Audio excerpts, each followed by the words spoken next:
de l'État, qui est un condensé du rapport de ce qu'a été son séjour. Ensuite, la seconde partie sera celle qui sera accordée à la presse pour pouvoir poser des questions qui, bien sûr, auront les réponses du chef de l'État. Compte tenu du temps qui nous presse, nous avons autorisé qu'il y ait 5 questions majeures sur 5 grands thèmes qui vont, je crois, dérouler de votre discours, Excellence. Avec votre permission, je voudrais vous demander de prendre la parole. Merci. Bonjour, mesdames et messieurs de la presse. J'ai tenu à vous rencontrer ce jour parce que j'arrive en fin de séjour à Goma. Et donc, il est, à mon sens, tout à fait normal de rencontrer les faiseurs d'opinion que vous êtes afin de toucher cette opinion au sujet de ma venue ici, laquelle venue, comme vous le savez, était prévue pour normalement il y a 2 semaines, mais a été annulée. Et là, je vais aussi devoir vous l'expliquer. Et je vais aussi vous expliquer la raison de mes activités ici, ce qui s'est réellement passé pendant que je suis ici. Et je terminerai avec le point brûlant que vous connaissez et sûrement que vous attendez, celui de Minembwe. Et ensuite, je me disponibiliserai pour d'éventuelles questions. On en a parlé de 5 et je serai à votre disposition pour cela. Alors, il y a 2 semaines, je devais être là, un peu plus de 2 semaines, parce qu'à ce moment-là, il avait été décidé de tenir une réunion quintipartite ici à Goma, qui allait réunir, outre le président de la République démocratique du Congo, celui de l'Angola, du Rwanda, du Burundi et de l'Ouganda. Les contacts avaient été pris, mais je vous épargne les détails. Il y a eu malheureusement beaucoup de petites tensions, on va dire, et en plus du fait de la pandémie qui ont fait hésiter certains chefs d'État à venir sur place, parce que vous savez que les chefs d'État se déplacent avec de grandes délégations, et si lui, le chef de l'État, on peut le protéger, on peut prendre toutes les précautions autour de lui, mais son entourage ne prend pas les mêmes précautions et peut entrer en contact avec des personnes contaminées et revenir auprès du président et le contaminer à son tour. Donc, il y en a qui ont exprimé leurs réserves quant à ce, et ça fait qu'on a dû rediscuter de la modalité de nous réunir, qui était acceptée par tous, hein, il faut le dire déjà, parce que j'ai entendu ci et là des spéculations en tout genre, mais tout le monde était d'accord.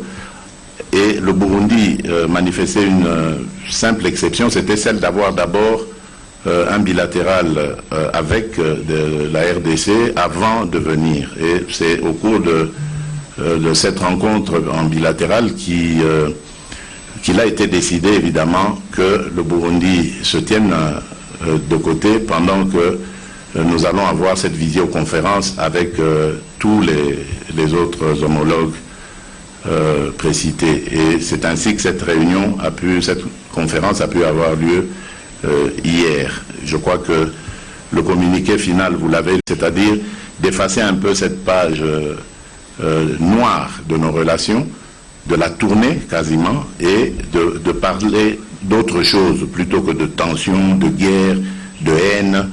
Donc parlons d'autre chose, et l'économie, les échanges économiques, surtout qu'on est voisins à vie, ça ne changera jamais, on est condamné à être voisins toute notre vie, toute la vie de cette terre. Nous ne bougerons jamais de nos positions, ces pays resteront voisins, donc il faut bien se tendre la main et l'amitié, et se proposer l'amitié et la fraternité plutôt que la haine.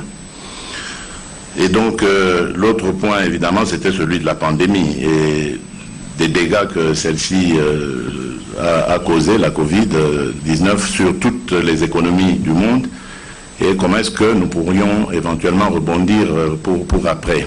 Et ça, évidemment, à la fin, nous avons, je crois que vous l'avez lu dans le communiqué final, décidé de continuer à travailler via nos experts respectifs, qui seront supervisés par les ministres des Affaires étrangères respectifs aussi, et ensuite nous nous reverrons quand la situation le permettra pour prendre maintenant les grandes décisions, surtout au sujet de nos relations post-pandémie du Covid.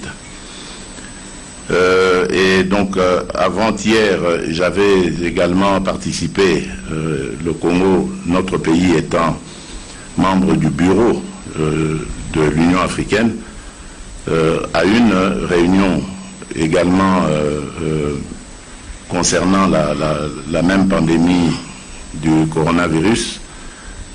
Nous écoutions un rapport d'experts du responsable de la CDC, le docteur John Kengasong, qui nous a fait un aperçu de la situation pandémique en Afrique et les besoins qui restent encore à obtenir.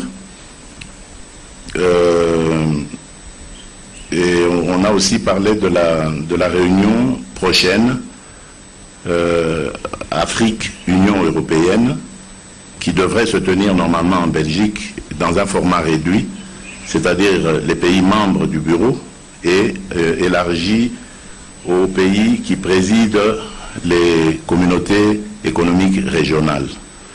Là encore, il reste des choses à décider parce que, à cause de la pandémie, il faudrait qu'on voit, en fonction de l'évolution justement de celle-ci en Belgique, si le déplacement serait possible pour nos délégations. Sinon, nous allons nous réunir entre Africains d'abord pour affiner la position de notre continent et ensuite proposer aux Européens de conférer par visioconférence. Voilà. Mais cela dépendra évidemment, comme je l'ai dit, de la situation, du développement de la situation pandémique en Belgique. En dehors de cela, j'ai évidemment eu beaucoup d'entretiens avec des responsables de la société civile, toutes les forces vives effectivement de Goma et des environs. J'ai reçu les élus, tant nationaux que provinciaux, et ici je dois préciser que hier j'ai même reçu une délégation d'élus du Sud Kivu, de Bukavu, qui venait aussi à ma rencontre et avec qui nous avons très bien discuté. J'ai évidemment rencontré 3 gouverneurs, celui du Nord Kivu bien entendu, celui du Sud Kivu et également celui du Maniema.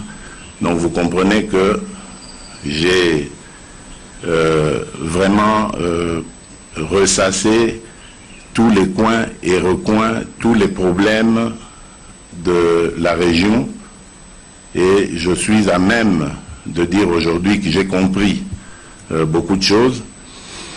C'est ce qui d'ailleurs a conduit à la décision que je vais vous annoncer maintenant, c'est celle de revenir ici dans quelques semaines pour y résider pendant un bon bout de temps.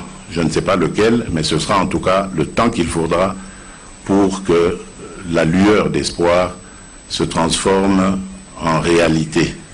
Espoir, je veux dire, de paix, de stabilité et de reprise, de relance économique.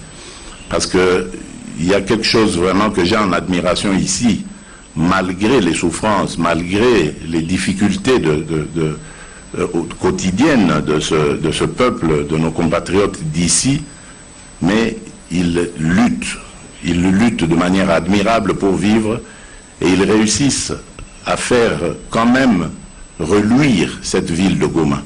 Donc imaginez-vous un peu un contexte de paix totale, un contexte où tout le monde va à ses occupations de manière optimale, comment est-ce que cette partie du pays pourrait être totalement transformée et booster, j'allais dire, l'économie nationale.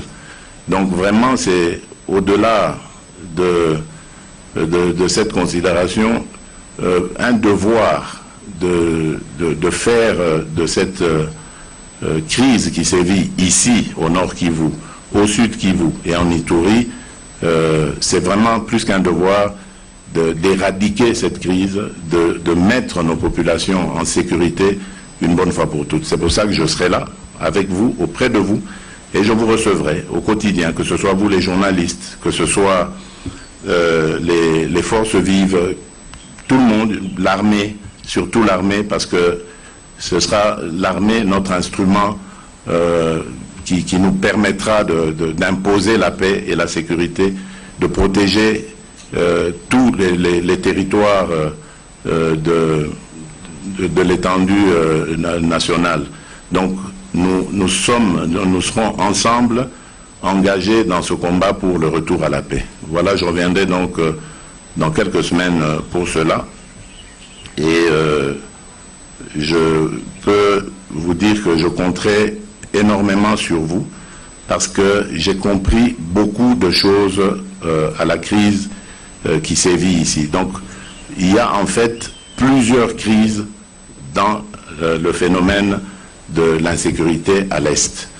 Ceux qui ne maîtrisent pas tellement la question cherchent souvent j'allais dire des prétextes ou des raisons ou des origines ailleurs, mais je crois que entre Congolais, entre nous, nous pourrions très bien nous comprendre et résoudre cette crise. Je veux être ce détonateur-là qui va amener cet élan de paix et une paix que je veux durable. Alors, pour terminer, vous connaissez une des crises encore, je vous ai dit qu'il y a la crise il y a plusieurs crises dans la crise, mais la crise de Minembwe en est une.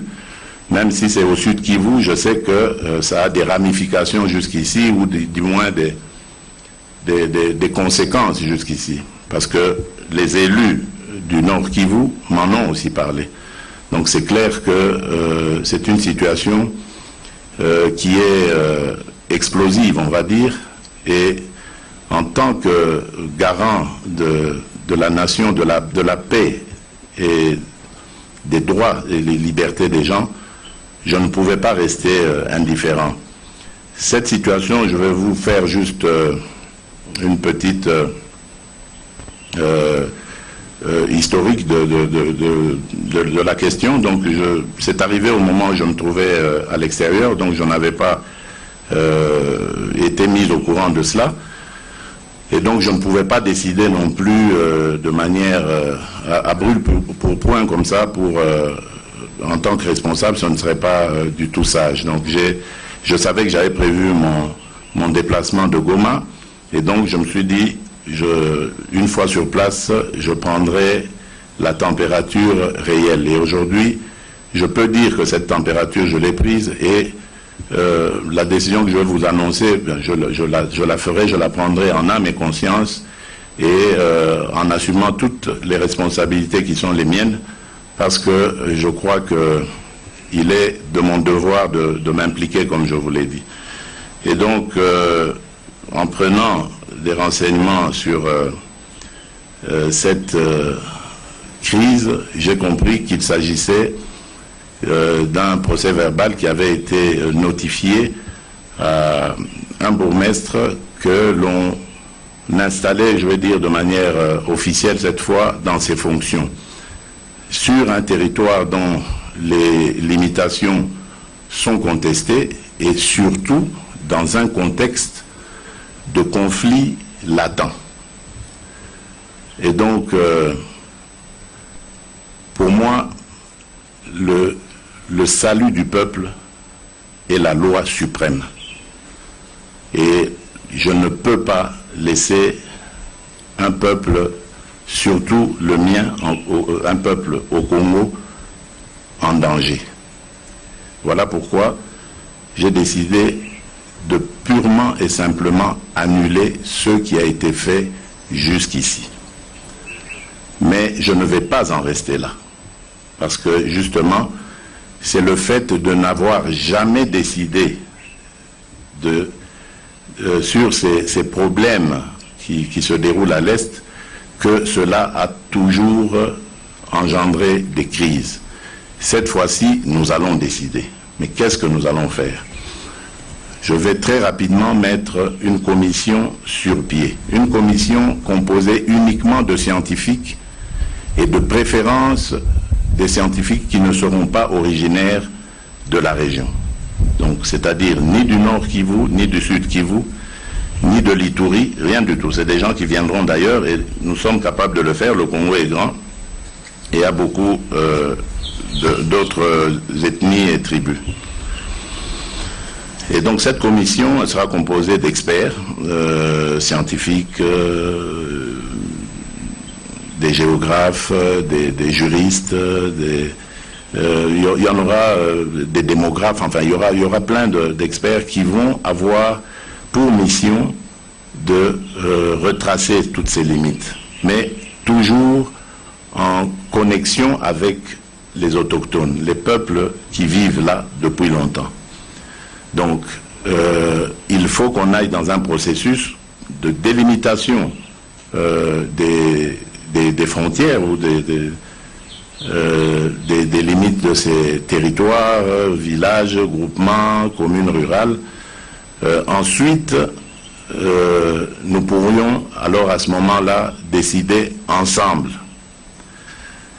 Et donc, pendant ce temps, je vais demander aux uns et aux autres, je lance vraiment un appel patriotique aux uns et aux autres, au calme.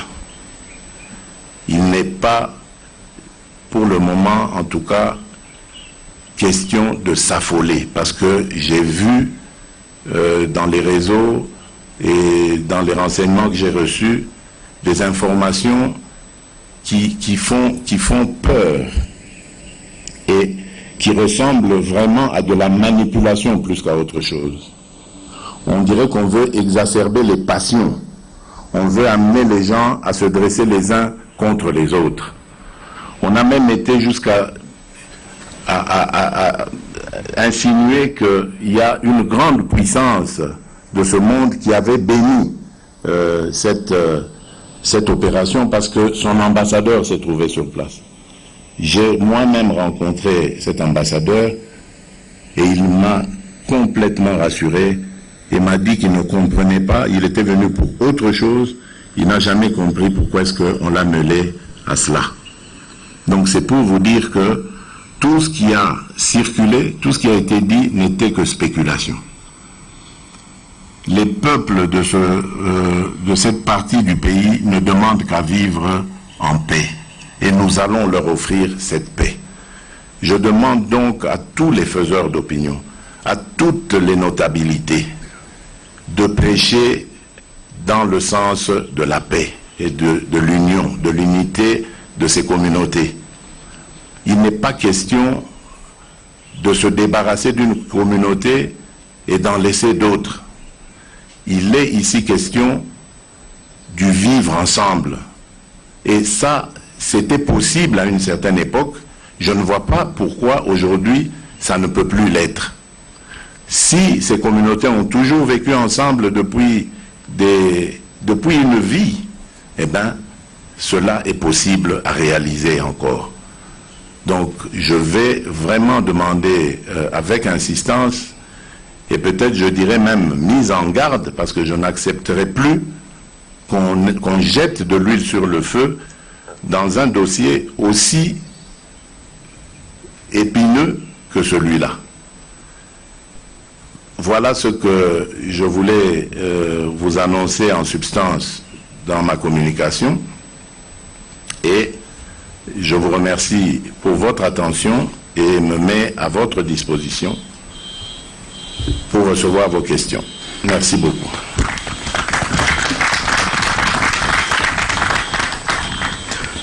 Merci, Excellence.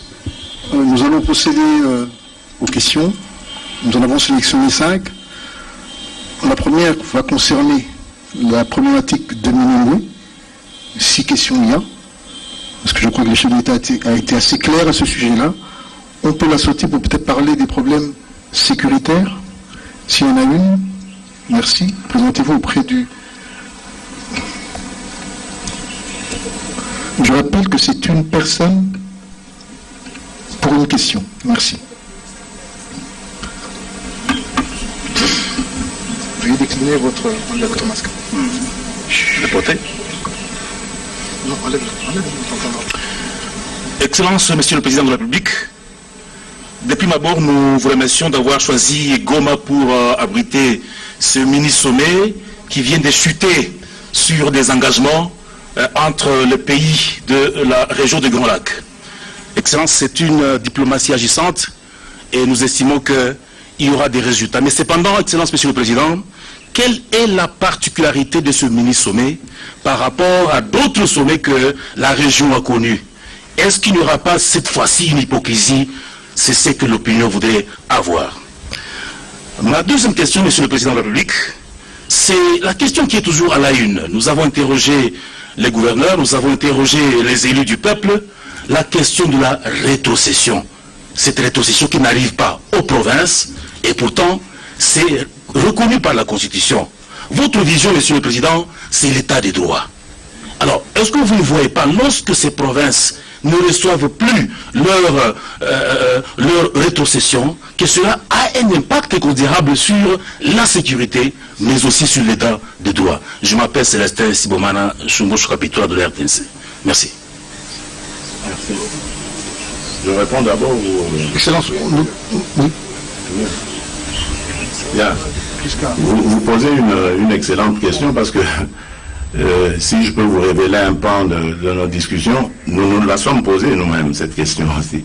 Quelle est la différence? D'autant plus qu'il y avait... il y a évidemment des mécanismes régionaux. Je pense ici à la CIRGEL, par exemple, qui peuvent très bien porter ce genre de projet. Mais vous savez, en diplomatie, il y a parfois des voix qui ne sont pas toujours les voix officielles, les voix connues, on va dire. Et celle-ci est l'une d'elles.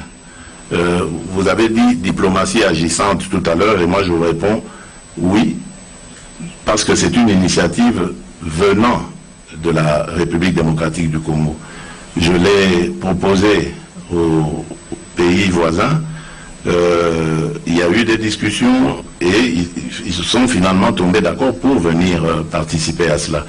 Je crois, moi, en cette voie parce que je vais la porter moi-même. Je vous ai dit que dès mon arrivée à la tête du pays, je suis allé chez les voisins pour leur dire « je veux la paix ». Nous avons vécu longtemps en nous regardant en chien de faïence. Aujourd'hui, moi, je viens vous tendre la main. Je dis « oublions le passé », mais à condition qu'on se tourne vers la paix de brave, la paix réelle. Une paix qui va amener nos peuples respectifs à leur développement, à leur évolution, plutôt que de continuer à nous détester. Et il y a toute une batterie de propositions qui vont dans tous les sens. Comment est-ce qu'on peut avoir un régime douanier qui soit satisfaisant pour tout le monde, parce que n'oubliez pas que beaucoup de nos minerais passent par les pays voisins et d'autres même échappent au trésor parce que les taxes de l'autre côté sont peut-être plus intéressantes, etc. Donc il y a plein de choses que nous devons mettre ensemble pour réussir cette cohésion qui va nous permettre de booster évidemment le vivre ensemble de la région. La seconde question, c'était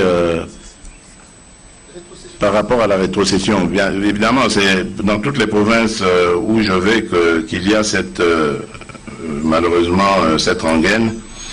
Là, je voudrais vous dire que il faudrait un petit peu quand même d'indulgence, parce que vous connaissez quand même l'état plus ou moins de notre économie, qui n'est pas très bon. Et surtout maintenant qu'avec avec la pandémie que nous avons, qui nous frappe, qui n'est pas encore terminée, les revenus ont été encore plus, les recettes ont été encore plus difficiles.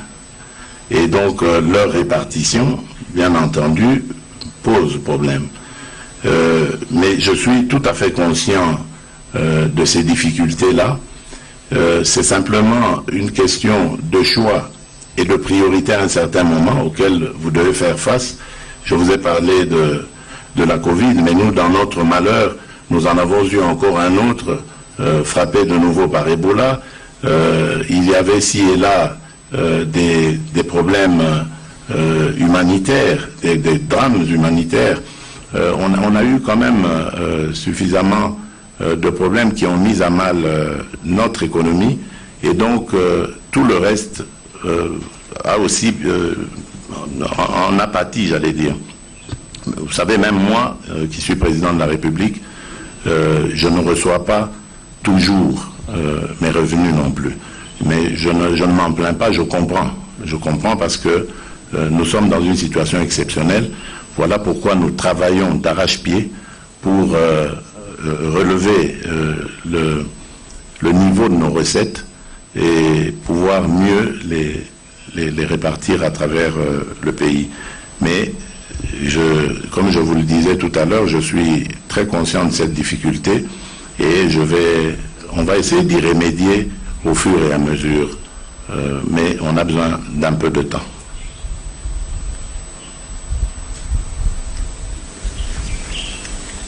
Merci pour la parole, Monsieur le Président. Je m'appelle Sifa Magourou, je suis journaliste de Radio Kapi ici à Goma.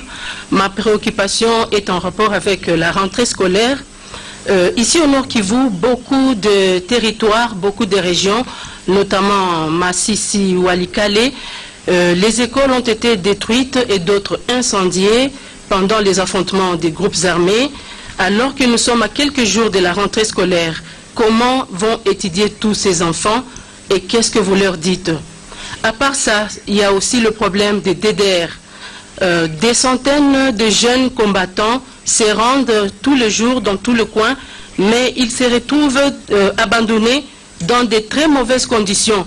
Ce problème se pose beaucoup ici au Nord Kivu et au Sud Kivu. Que comptez-vous faire pour mettre fin à cette question? Merci. Bien. D'abord, par rapport aux écoles, je voudrais leur exprimer toute ma compassion. Je ne suis pas exactement au courant de l'étendue des dégâts que vous annoncez là, parce que tout simplement, je n'ai pas reçu de rapport succinct à ce sujet. Mais je sais qu'il y a d'énormes difficultés. J'ai moi-même vu le vice-ministre de l'EPST qui est venu il y a peu dans le Massissi pour prendre en compte, et il m'avait fait le rapport à son retour, se rendre compte plutôt de l'étendue de cette situation. Mais comme je vous l'ai dit, nous sommes face à plusieurs problèmes, des problèmes de tout genre. Ce que je peux simplement dire, en plus de la compassion que j'adresse à ces populations, c'est que nous n'allons pas les oublier. C'est vrai que nous n'allons pas, d'un coup de baguette magique, tout réhabiliter en un temps record, mais nous n'allons pas les oublier. Nous allons travailler à remédier à cette situation et nous allons le faire avec les autorités locales. Et cela, c'est aussi une des raisons de pouvoir régler cette situation de rétrocession, parce que avec ses propres moyens, la province pourra faire face à ce genre de choses. Donc comprenez bien que nous en sommes conscients, mais nous n'allons pas pouvoir les régler maintenant. Je vais en discuter avec le ministre de l'EPST, le ministre d'État, Willy Bakonga, et son vice-ministre, Didier Boudimbo pour savoir, parce que la rentrée c'est pour dans quelques jours, là, donc pour savoir ce qu'on va devoir faire pour parer au plus pressé. Alors, par rapport au TDR, c'est une très très bonne question. Il y a beaucoup de rendus. Moi-même, je viens de Saké, où j'ai, un tout petit peu avant Saké, je me suis arrêté à une, j'ai oublié le nom, d'un bien camp, Bambiro, Mubambiro, où j'ai rencontré des rendus. Malheureusement, au départ, ils étaient à 1200, m'a-t-on dit. Aujourd'hui, ils ne sont plus qu'à 400. Donc ça, c'est la preuve que ce système ne marche pas du tout et qu'il faut aller très vite, parer au plus pressé pour ne pas décourager ces compatriotes qui acceptent volontiers d'arrêter leurs activités dans les groupes armés et de revenir dans la vie de tous les jours. C'est pour ça que je vous ai parlé de revenir ici dans quelques semaines, parce que j'ai un programme. Après avoir rencontré les 3 gouverneurs des provinces les plus en crise de notre pays, j'ai cité l'Ituri, les Nord et les Sud Kivu. À Kinshasa, j'ai rencontré les 3 provinces, les 3 gouverneurs de province. Nous avons eu une très longue séance de travail à laquelle j'avais associé la représentante spéciale du secrétaire général des Nations Unies et le représentant pays de la Banque mondiale. Nous avons conclu des choses que je vais moi-même venir mettre en pratique ici et suivre. C'est pour ça que je reviens en fait.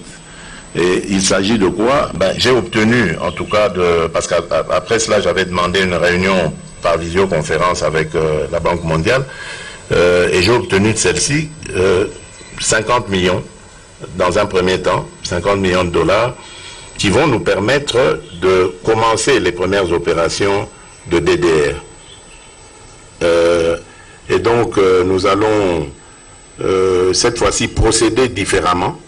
Dans les jours qui viennent, je vais nommer un coordonnateur national du DDR qui aura pour tâche de conduire cette politique sous ma supervision d'abord, parce que ce sera une coordination qui sera ramenée au niveau de la présidence, et qui va conduire cette politique avec les autorités locales, tous les représentants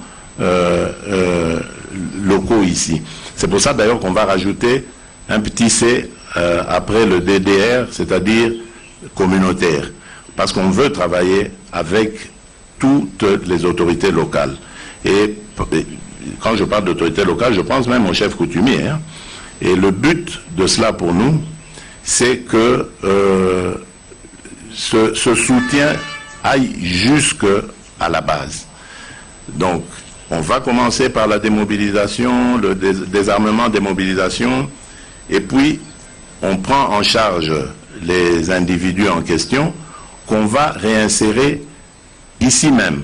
Donc il n'est plus question de les déporter de leur milieu naturel, de les amener dans des endroits où ils vont être totalement perdus, mais on va faire un travail sur eux et les réinsérer ici même dans leur milieu naturel, dans leur communauté, mais cette fois-ci avec une activité, pas en les délaissant, parce que c'est à cause de cette oisiveté, ce chômage, qu'ils rebroussent chemin et qu'ils reprennent leurs activités d'avant. Donc cette fois-ci, nous allons développer des activités, et la principale, je ne vous le cache pas, c'est l'agriculture. J'ai décidé que celle-ci va être la priorité d'ailleurs nationale, à cause justement de cette Covid qui nous a fait beaucoup de tort et qui nous a en même temps permis de comprendre le bien qu'il y a de diversifier notre économie, et l'agriculture est un instrument qui nous permettra d'y arriver. Et ce ne sont pas les atouts qui manquent en République démocratique du Congo, et encore moins dans la région ici. Donc nous allons développer l'agriculture. Mon rêve est de refaire de ce coin de la République ce qu'on lui donnait comme nom hier, à l'époque du Zaïre, c'était le grenier de la République. Donc on va y arriver et je crois que les jeunes gens, pleins de dynamisme et d'énergie qu'ils gaspillent dans les groupes armés, vont nous servir à arriver à nos fins. Et j'ai déjà discuté aussi avec le secteur privé et j'ai des engagements fermes de ce côté-là, de banques comme d'entreprises qui vont nous accompagner dans ce programme-là. Donc vous voyez qu'il est très ambitieux, mais comme je crains qu'il ne puisse demeurer lettre morte, je viens moi-même le superviser et me rendre compte de son évolution pour qu'on puisse le reproduire dans d'autres régions si il connaît un succès.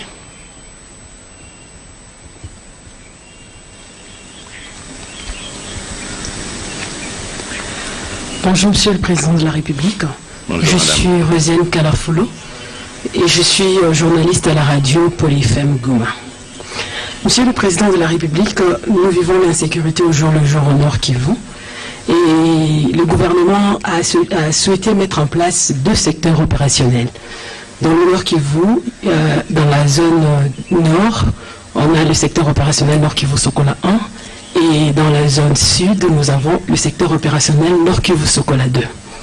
Les opérations sont en cours depuis plusieurs années, mais la situation semble ne pas changer. Certains acteurs de la société civile et des acteurs politiques attribuent cette situation d'une part à la responsabilité de certains officiers qui sont sur le champ d'honneur, qui dans la plupart se sont transformés en commerçants de bois, de cacao dans la zone de Béni. Et il y en a certains qui vendent le paddy. On se pose la question quand est-ce qu'ils ont sémé pour le vendre. Dans la zone de Massissi et dans la zone de Rutshuru, ils sont accusés d'être de mèche avec certains groupes armés. Je me limite par là pour la première question. La deuxième question, lors de votre vision-conférence, vous avez fait allusion à l'accord cadre d'Addis Abeba, que jadis on a appelé l'accord de l'espoir en République démocratique du Congo lors de la guerre de M23. Dans cet accord, la RDC a pris un engagement. Parmi ces engagements, voulais-je dire, parmi ces engagements, il y a la continuation de la réforme de l'armée. On aimerait bien savoir pourquoi cela n'a pas continué. Et la sous-région a pris aussi ses engagements de ne pas s'ingérer dans des questions qui vont déstabiliser les pays voisins. Mais ce n'est pas le cas. J'espère que, comme l'a dit mon prédécesseur pendant la vision-conférence, vous avez été clair là-dessus avec vos homologues. Mais vous avez parlé dans votre vision-conférence dans les Nations Unies que vous demandez à la MONUSCO de travailler aux côtés des forces armées de la RDC pour éradiquer l'insécurité au Nord Kivu.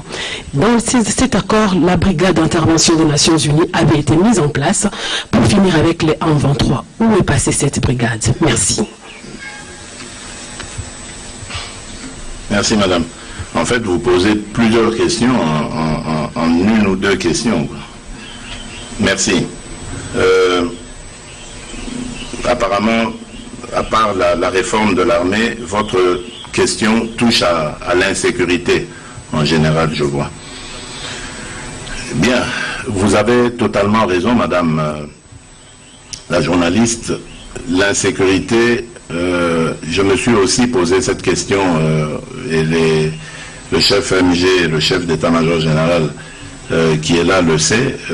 Dès mon entrée en fonction, j'ai réuni le Conseil supérieur de la défense et c'était ce point-là que j'ai beaucoup martelé, celui de l'insécurité. Parce que je ne comprenais pas, je cherchais à savoir aussi ce qui se passe dans l'insécurité, dans cette persistance de l'insécurité.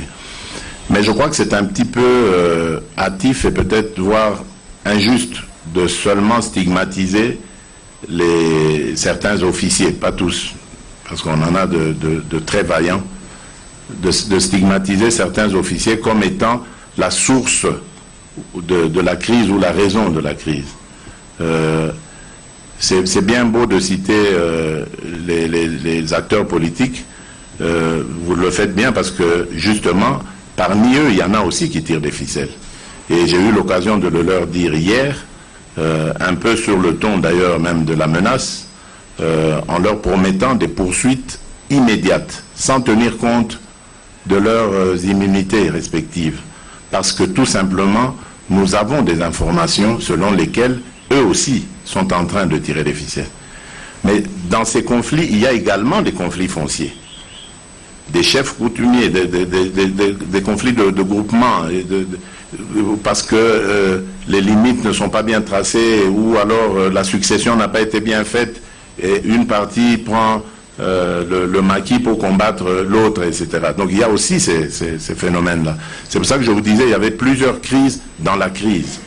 On m'a même parlé du parc de Virunga, qui fait aussi l'objet de problèmes dans ses limites, parce que les villages s'agrandissant, ils sont en train de rogner les limites foncières du parc de Virunga. Donc vous voyez qu'il y a plusieurs problèmes là-dedans. Il ne faut pas seulement stigmatiser les officiers qui, c'est vrai, aussi, parmi eux, il y en a qui s'adonnent à ces activités illicites et favorisent donc le désordre pour continuer ces activités-là. Mais pour comprendre tout ça, et surtout pour prendre des décisions ou des sanctions, j'allais dire, il faut être sur place. Ça, je l'ai compris, c'est pour ça que je viens.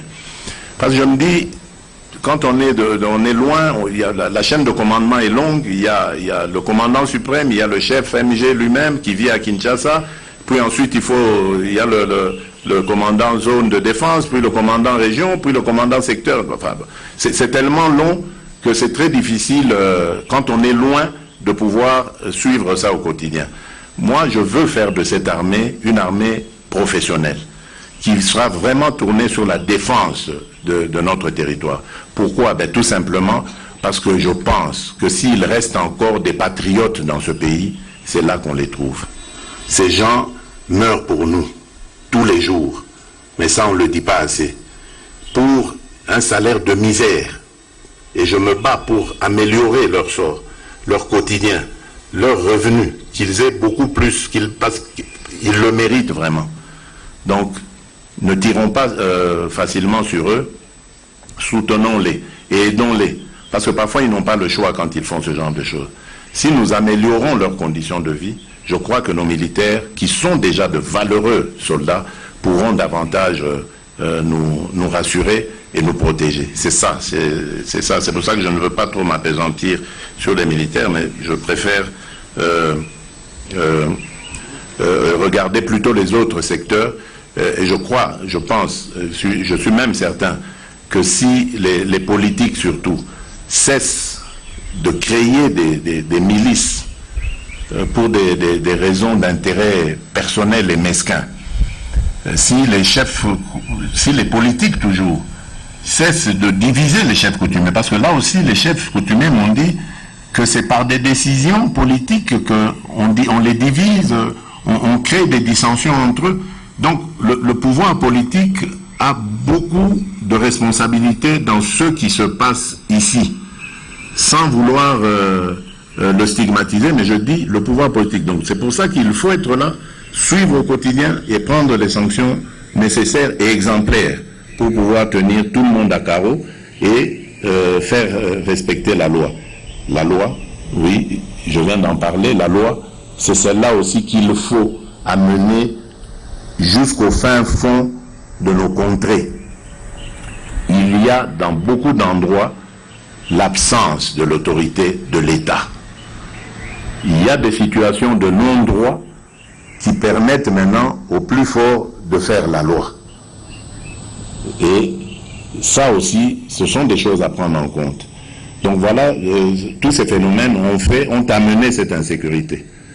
Et je ne parle pas aussi de l'influence des pays voisins qui, par moments, ont entretenu, ont encouragé, ont fait ceci et cela. C'est pour ça que, diplomatiquement, j'ai essayé de fermer cette porte pour que nous nous reconcentrons sur nos propres problèmes en interne, que nous levions nos propres divergences et que nous arrivions à des solutions proprement congolaises.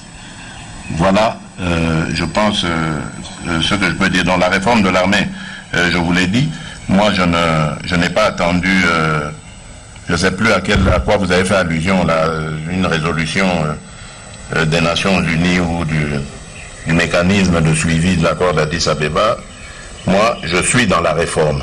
Vous avez suivi ces mises en place et nous continuons. L'armée, c'est aussi une de mes priorités parce que je sais que par elle, nous allons avoir la stabilité, la sécurité, et cette stabilité et cette sécurité vont améliorer notre économie parce que elle sera rendue attrayante et elle intéressera beaucoup d'investisseurs et nous créerons de la richesse qui nous permettra aussi d'avoir les nôtres, nos investisseurs congolais. Moi, je lutte pour ça. Et ces investisseurs congolais qui nous feront énormément de bien. Alors, la FIB, oui, la FIB, c'est un problème. Elle est là, rassurez-vous, madame, elle est là. La FIB est encore là, est encore en République démocratique du Congo, mais je ne vous cache pas qu'elle fait l'objet de beaucoup de débats. Les uns pensent qu'elle n'est pas suffisamment efficace. Les autres, surtout ceux de la SADC, pensent qu'il faut la renforcer. La renforcer que par des États SADC. Donc en ce moment, il y a un débat assez houleux. Les pays SADC ne veulent pas qu'on l'ouvre à d'autres pays, tandis que certains autres pays disent mais elle n'est pas assez efficace, il faut qu'on la renforce avec la présence d'autres de militaires d'autres pays. Donc on est dans ce débat. Je suis sûr qu'on trouvera une solution parce que nous ne voulons pas non plus nous mettre à dos nos frères de la SADC qui étaient venus volontairement nous porter main forte pour sortir de ce bourbier. Donc nous n'allons pas leur dire merci, au revoir. Donc, mais il est un fait certain, c'est que l'efficacité attendue, le rendement attendu n'est pas au rendez-vous. Mais c'est une question de discussion, d'arrangement, et on y arrivera, je suis certain. Moi, je suis un fervent partisan du dialogue, de la discussion. Voilà ce que je peux dire en substance. Excellence, avec mes hommages et puis différents, à moins que vous l'autorisiez pour une question supplémentaire, car nous avions prévu 5 questions, et nous sommes passés à plus de 5 questions, et que vous avez promis à cette presse que vous reviendrez bientôt, oui, et que vous allez tenir régulièrement des points de presse. Je vous donne rendez-vous dans quelques semaines. Soyez patients, gardez vos questions, surtout votre mal en patience. Pardon? Pardon? On en parlera. J'ai rien compris. L'appui à la presse. L'appui. Je disais que c'est une question très importante. Ah oui, mais bon, l'appui à la presse... écoutez,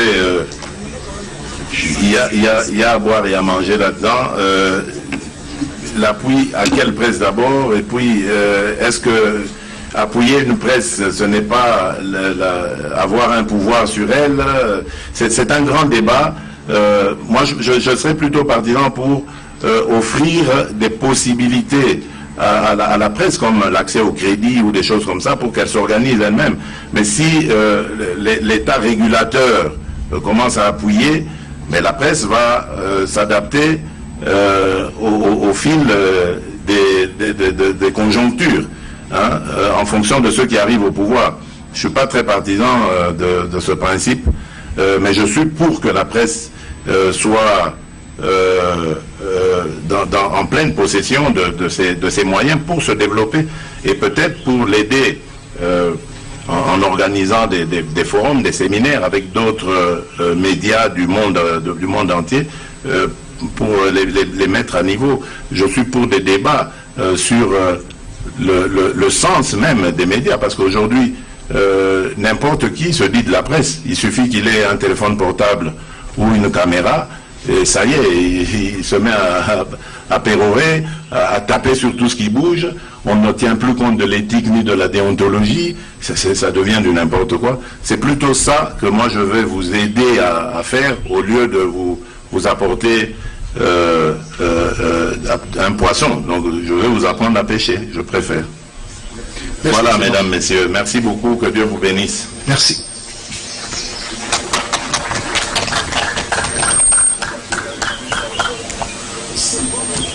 Bon, je vais dire au revoir à nos amis de la société civile. C'est qui est là? Société civile et les jeunes. Merci.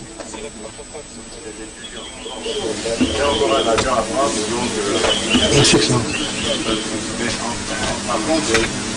C'est vrai que je ne vous prends pas en charge, mais je peux quand même vous offrir un moyen de transport. C'est pas grave. Merci. C'est pas pour vous orienter.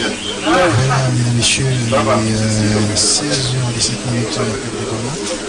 Nous sommes pratiquement à la fin de cette conférence de presse que le chef de l'État vient de tenir en direct de Goma, le chef de la province du Nord Kivu, précisément au cabinet du gouverneur de province, où le chef de l'État a installé son quartier général depuis qu'il est ici le lundi, je vais vous le rappeler.